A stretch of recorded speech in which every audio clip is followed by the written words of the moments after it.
everyone, I'm artist Charles Wolfe. Welcome to Impulsive Artistry. So today I wanted to talk about an important topic that I think affects a lot of artists, and it's something that we all have to deal with as artists, and it's what to do when we're feeling discouraged, and especially if we feel like we want to quit. Because one of the hardest things about creating art is that you're doing it alone, and it's just you and the paints and the canvas, and it's something that you're doing, and oftentimes I think we set our expectations quite high. And when we do this, we can set ourselves up for failure, and so, or the feelings of failure, even if we are failing or not, maybe not. The thing that motivated me today to share this with you all is something that recently happened to me. I had a friend of mine who is also a fellow creator who's been doing creative projects, and he feels kind of down. He said that he wants to quit, that he's feeling like he doesn't want to keep going with his creative pursuits at this time. He needs a break. And I understood at the time why he was saying those things, and I understand the feeling of wanting to quit. And I'm sure that some of you have wanted to quit in the past, and I know that I have wanted to quit painting before, quit other creative hobbies that I've started. So today I have 5 things for you that I hope will motivate you not to quit, to not give up, and to keep trying to create whatever it is you're doing, be that art, music, poetry, writing, what have you. Keep at it. So today, if you're feeling discouraged, if you are feeling down, if you are feeling like you want to quit, this one's for you. One of the most important things to remember when you're creating anything is that art is subjective. Let's say that again. Art is subjective. What does that mean? It means that there are no rules. There are no rules. There is no this is right, this is wrong, this is good, this is bad. Okay? Art is subjective. The experience of art, to me particularly, when I look at a beautiful painting or I hear a beautiful piece of music or what have you, it's really me as the consumer, me as the listener, as the viewer, whatever, bringing my experiences and my personal subjective tastes to the artwork. And then I'm taking in that artwork that someone else made, and then I'm forming opinions about it. That's a subjective experience. Your culture, your background, personality can have a huge impact on your subjective tastes for certain types of things. We form a lot of core memories when we're kids, and those core memories and those core experiences define our future and define us as people. And so what we grew up listening to will have an impact on the types of music we like to listen to. What we grew up watching and seeing and viewing in museums and galleries will have an impact on the type of art that we ourselves want to create. So art is subjective. I'm always reminded of the great Bob Ross quote, the great famous happy painter, the joyful painter. He always said that this is your world. Paint what you want. This is your world. It's your thing, what you're creating. And you can do whatever you want with it. In painting, like I said, there are really no rules. Are there things that are objectively maybe more aesthetically pleasing? Well, sure. I think we can scientifically say that there are things that as humans we find more objectively pleasing. But that varies a good deal depending on who you're talking to, what they find pleasing. The second point I want to bring up to you, and something to think about again, is one man's trash is another man's treasure. Let me say that again. One man's trash is another man's treasure.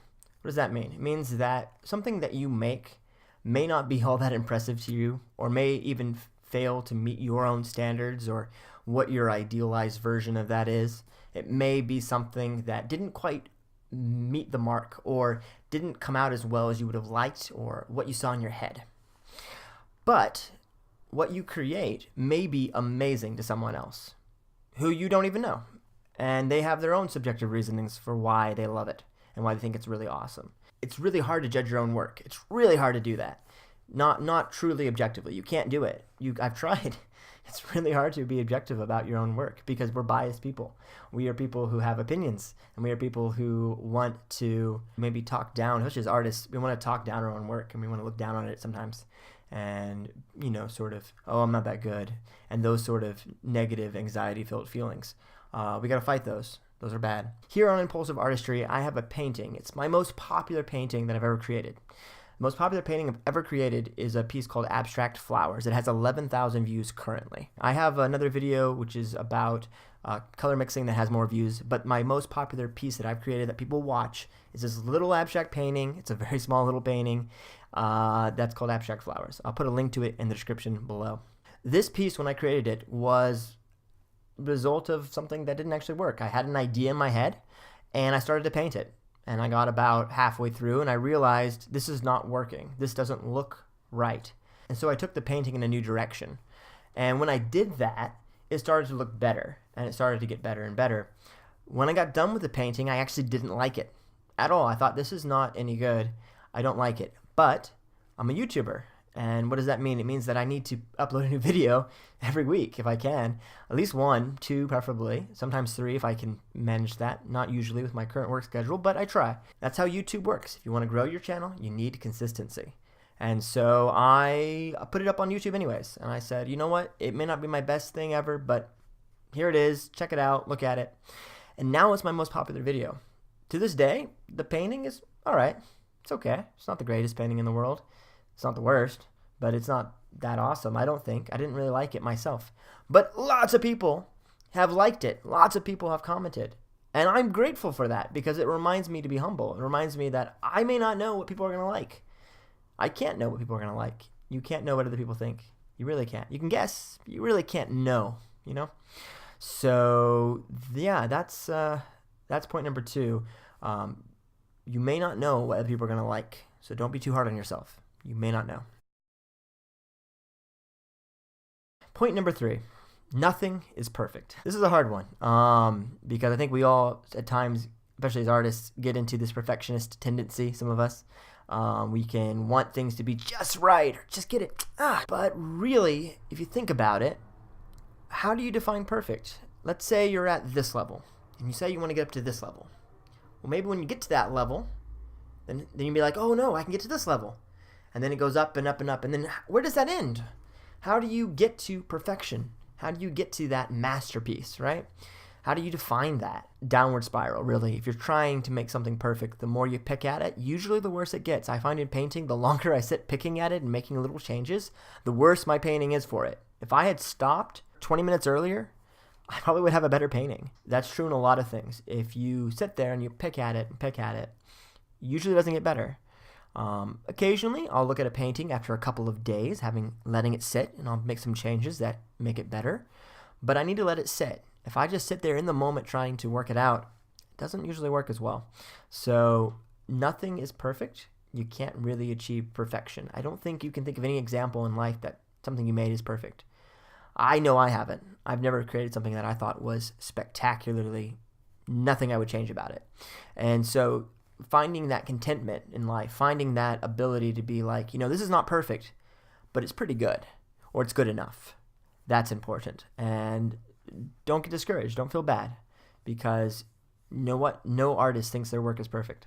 Someone else might think it's perfect, but no artist is really happy with their own work if you really look at it and look at history. It's easy to slip into what people often call rose-tinted glasses. I'm going to call blue-tinted glasses. It's sort of looking at the world very negatively. We can slip into this mindset of everything is negative, everything is bad. If we expect something to be bad, something not to work out, well then it won't, because we expected it, and it's a self-fulfilling prophecy. If you're confident, you're like, yeah, I can do my best, and it's going to be fine, and you do your best, and even if you're slightly disappointed, it's okay. It's still your best. You're still doing the best you can do, and that's important. Try not to view the world with blue-tinted glasses, okay? Try not to view the world as always negative, because if you view yourself and you view your life as it's always going to be bad, Murphy's Law, it's harder to be happy, and it's going to be one of those things where you're trying to reach this impossible thing of perfection. It's not going to work. I'm sorry, but it won't. So try to let that go. It's hard to do that. I know. I'm an artist, but it's important. So think about that, and that might help you find a way forward. Point number 4. Anything worth doing takes time. This is a hard one because we're impatient by nature, I think, as humans. We only live so long, to be fair, and we want things right now, instant gratification. You want something, you look at it, you buy it, you get it right away, download it, binge watch it. We're in a culture and society of doing that. We are used to getting things the moment we want them. We can order it on Amazon and get it in 2 days.